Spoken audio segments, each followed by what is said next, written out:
ఛానలుకి స్వాగతం. పితృదోషం అంటే ఏంటి? ఎటువంటి సంకేతాలు కనిపిస్తే మీ ఇంట్లో పితృదోషం ఉన్నట్లుగా మీరు అర్థం చేసుకోవాలి? అలాగే ఈ పితృదోషం పోవటానికి ఎటువంటి పరిహారం చేసుకోవాలి? ఈ పూర్తి అంశాలన్నింటి గురించి కూడా వీడియోలో క్లుప్తంగా తెలుసుకుందాం. వీడియోలోకి వెళ్లే ముందు మా చిన్న రిక్వెస్ట్ ఏంటంటే, ఇదివరకు మా ఛానల్ని మీరు సబ్స్క్రైబ్ చేసుకున్నట్లయితే సబ్స్క్రైబ్ చేసుకోండి. అలాగే పక్కనే ఉన్న బెల్ని ట్యాప్ చేయండి. అప్పుడే మేము అప్లోడ్ చేసే ప్రతి వీడియోకి మీకు నోటిఫికేషన్ అనేది వస్తుంది. మన భారతీయ సనాతన సంస్కృతిలో పితృదేవతలకు అత్యంత ప్రాధాన్యత ఉంటుంది. వేదాల్లో, పురాణాల్లో పితృరుణం గురించి విశేషంగా ప్రస్తావన ఉంటుంది. మనకు శరీరాన్ని, వంశాన్ని, సాంప్రదాయాన్ని ఇచ్చినవారే పితరులు. వారికి తగిన విధంగా శ్రాద్ధలు, తర్పణాలు, స్మరణలు చేయకపోతే లేదా పితృదేవతలు మన పూర్వీకుల ఆత్మలు శాంతి పొందకపోతే పితృదోషం ఏర్పడుతుందని జ్యోతిష్య శాస్త్రం చెబుతోంది. ఈ పితృదోషం మన జీవితంలో అనేక ఇబ్బందులను కలిగించే ఒక కారణంగా భావిస్తారు. పితృదేవతలు అంటే మన పూర్వీకులు మనకు దైవ సమానులు. వారిని తగిన రీతిలో స్మరించకపోతే, పిండ ప్రధానం వంటి కర్మలను విస్మరించినప్పుడు లేదా పూర్వీకుల ఆత్మలు సంతృప్తి చెందని స్థితిలో ఉంటే పితృదోషం ఏర్పడుతుందని శాస్త్రాలు చెబుతున్నాయి. పితృదోషం అనేది జ్యోతిష్య శాస్త్రంలో, పురాణాల్లో చెప్పబడినటువంటి ఒక ఆధ్యాత్మిక కర్మ సంబంధిత సమస్య. ఇది ప్రధానంగా 3 కారణాల వల్ల ఏర్పడుతుంది. పూర్వీకులు సకాలంలో శ్రద్ధా తర్పణాలు పొందకపోవటం వల్ల, పితరుల ఆత్మలు శాంతి పొందకపోతే వారు సంతానానికి కష్టాలు కలిగిస్తారని ఒక నమ్మకం. అలాగే రెండవ కారణం వచ్చేసి పూర్వజుల పాప కార్యాలు లేదా అసంపూర్ణ కోరికలు. మన వంశంలోని ఎవరో చేసిన తప్పులు కాని, అన్యాయాలు కాని, లేదా నెరవేరని ఆత్మిక ఆశలు కాని తరువాత తరాలకి దోషరూపంలో వస్తాయి. ఇక మూడవ కారణం కార్మిక రుణం. ప్రతి మనిషి పితృరుణం, దేవరుణం, ఋషిరుణం అనే 3 రుణాలు తీర్చవలసినవిగా వేదాలు చెబుతున్నాయి. వీటిల్లో పితృరుణాన్ని సకాలంలో తీర్చకపోతే అది దోషంగా ఏర్పడుతుంది. దీని సారాంశం ఏమిటంటే, పితృదోషం అనేది పూర్వీకుల యొక్క ఆత్మలు అసంతృప్తిగా ఉన్నప్పుడు వారి సంతాన జీవితాల్లో ఎదురయ్యే అడ్డంకులు. అయితే ఈ యొక్క పితృదోషం ఇంట్లో ఉన్నప్పుడు కొన్ని ప్రత్యేకమైన లక్షణాలు మీకు కనిపిస్తాయి. ఇవి వాస్తవం. ఇటువంటి సంకేతాలు కనుక మీ ఇంట్లో కనిపిస్తూ ఉంటే ఖచ్చితంగా పితృదోషం మీ ఇంట్లో ఉందని మీరు అర్థం చేసుకోవాలి.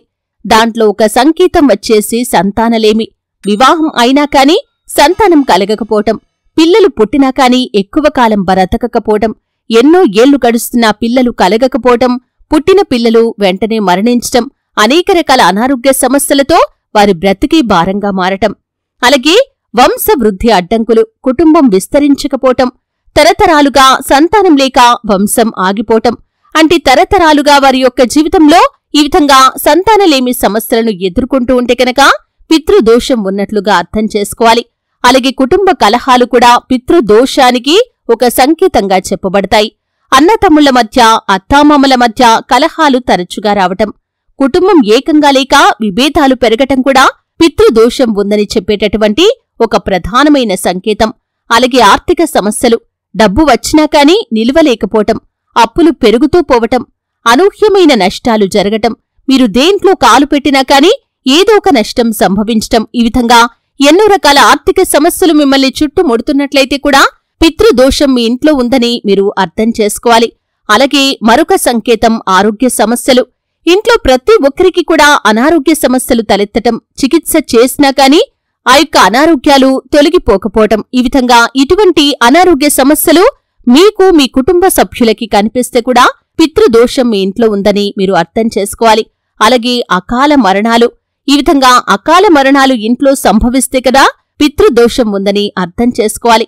ఇంట్లో తరచుగా అకాల మరణాలు జరగటం, ముఖ్యంగా యువత మరణించటం పితృదోషానికి ఒక ప్రధానమైన సంకేతంగా చెప్పుకోవచ్చు. అలాగే వివాహం ఆలస్యం కావటం కూడా పితృదోషానికి ఒక సంకేతం. అబ్బాయిలు కాని, అమ్మాయిలకు కాని పెళ్లిళ్లు జరగక ఆలస్యం కావటం కూడా పితృదోషానికి ఒక ప్రధానమైన సంకేతం. ఈ విధంగా ఇటువంటి సంకేతాలు మీ ఇంట్లో కనుక కనిపిస్తూ ఉంటే ఖచ్చితంగా మీరు పితృదోషం ఉందని అర్థం చేసుకోవాలి.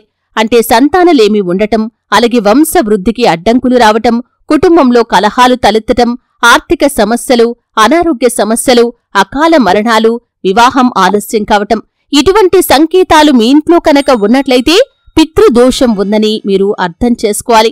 అలాగే ఆధ్యాత్మిక పరంగా కూడా కొన్ని సంకేతాలు మనకు కనిపిస్తాయి. స్వప్నాలు అంటే మరణించిన బంధువులు కలలో రావటం, నీటి గురించి లేదా పిండ ప్రధానం గురించి కలలు రావటం కూడా పితృదోషం ఉందని చెప్పేటటువంటి ఒక ఆధ్యాత్మిక పరమైనటువంటి సంకేతం.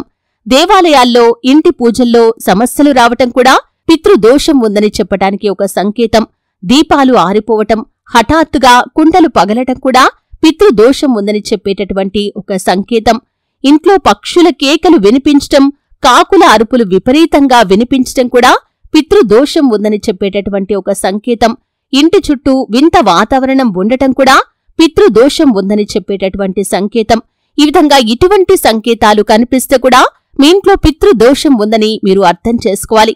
జ్యోతిష్య శాస్త్రం ప్రకారం పితృదోషం ఎక్కువగా 9వ ఇల్లు అంటే పితృస్థానం, 5వ ఇల్లు అంటే సంతానంలో కేతు రాహు స్థానం మీద ఆధారపడి తెలుస్తుంది. సూర్యగ్రహం బలహీనంగా ఉండటం కారణంగా పితృదోషం ఏర్పడుతుంది. సూర్యుడు పితృకారకుడు కాబట్టి సూర్యగ్రహం బలహీనంగా ఉండటం కారణంగా పితృదోషం ఏర్పడుతుంది. 9వ ఇంట్లో రాహు, కేతు, శని ప్రభావం కారణంగా కూడా పితృదోషం అనేది ఏర్పడుతుంది. 5వ ఇంట్లో దోషస్థితి ఉంటే కూడా పితృదోషం ఉందని అర్థం చేసుకోవాలి. ఈ పితృదోషం ఉన్నప్పుడు కుటుంబంలో శాంతి అనేది అస్సలు ఉండదు. ఆర్థికంగా ఎదగలేకపోతారు. సంతానలేమి, అలాగే సంతానానికి అనారోగ్య సమస్యలు, ఉద్యోగ వ్యాపార రంగాల్లో అడ్డంకులు, మానసిక ఆందోళనలు, భయాలు, తరచూ అనుకోని ప్రమాదాలు తలెత్తుతూ ఉంటాయి. ఈ విధంగా ఇటువంటి సంకేతాల ద్వారా మీ ఇంట్లో పితృదోషం ఉందని మీరు అర్థం చేసుకోవాలి. అయితే పితృదోష నివారణకు మీరు ఖచ్చితంగా ఈ పరిహారాలను పాటించాలి. శ్రద్ధ, తర్పణాలు. ప్రతి సంవత్సరం మహాలయ పక్షం అంటే పితృపక్షంలో పూర్వీకులకు శ్రద్ధ చెయ్యాలి. అలాగే కృష్ణపక్షం అమావాస్య రోజు పిండ ప్రధానం తప్పకుండా చేయాలి. గంగాజలంతో తర్పణం చేయటం విశేష ఫలితాన్నిస్తుంది.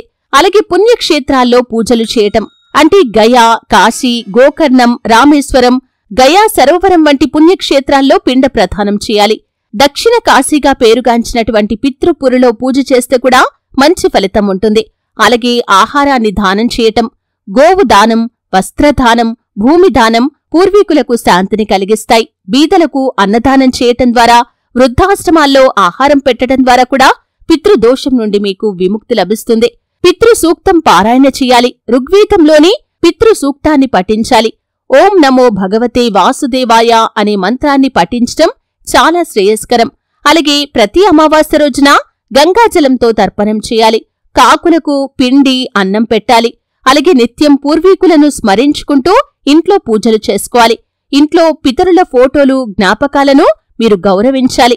అలాగే నాగపూజలు, కాలసర్ప దోష నివారణ పూజలు కొన్ని సందర్భాల్లో తప్పకుండా చేసుకోవాలి. పితృశాంతి హోమం, నవరాత్రుల్లో ప్రత్యేక పూజలు చెయ్యాలి. అలాగే పితృదోషం లేకుండా ఉండటానికి మీరు కొన్ని అలవాట్లు కూడా తప్పకుండా పాటించాలి. పూర్వీకుల జ్ఞాపకాలను గౌరవించాలి. ప్రతి సంవత్సరం శ్రద్ధలు తప్పకుండా చేయాలి. తల్లిదండ్రులను, వృద్ధులను గౌరవించాలి. దానధర్మాలు చేయాలి. ప్రతిరోజు పూర్వీకుల కోసం ఒక దీపాన్ని వెలిగించాలి. ఈ విధంగా మీరు చేయటం ద్వారా పితృదోషం నుండి మీకు విముక్తి అనేది లభిస్తుంది. పితృదోషం అనేది కేవలం భయపెట్టే పదం కాదు. ఇది మన పూర్వీకుల ఆత్మిక సంతృప్తితో, మన వంశ పరంపరతో సంబంధం కలిగిన ఒక ఆధ్యాత్మిక స్థితి. పూర్వీకుల పట్ల కృతజ్ఞతాభావం, తర్పణం, శ్రద్ధ, దానధర్మాలు, పుణ్యక్షేత్ర పూజలు వంటివి చేస్తే పితృదోషం ఖచ్చితంగా తొలగిపోతుంది. జీవితంలో ఎదురయ్యే సమస్యలు కేవలం దోషాల వల్లనే కాదని మన కర్మ, ఆచరణ, జీవన శైలి కూడా కారణమని మీరు ఖచ్చితంగా గుర్తుంచుకోవాలి. పితృదోష పరిహారం చేయటం ద్వారా కుటుంబానికి శాంతి, సంపద, సంతాన వృద్ధి ఖచ్చితంగా కలుగుతుంది. చూశారు కదండి, పితృదోషం అంటే ఏంటి, అలాగే ఎటువంటి సంకేతాలు కనిపించటం ద్వారా మీ ఇంట్లో పితృదోషం ఉందని మీరు అర్థం చేసుకోవాలి. పితృదోష నివారణ కోసం మీరు ఎటువంటి పరిహారాలు పాటించాలి, ఈ పూర్తి వివరాలు తెలుసుకున్నారు. వీడియో నచ్చితే ఖచ్చితంగా లైక్ చేయండి. మరిన్ని మంచి మంచి వీడియోల కోసం ఇప్పుడే మా ఛానల్ని సబ్స్క్రైబ్ చేసుకోండి.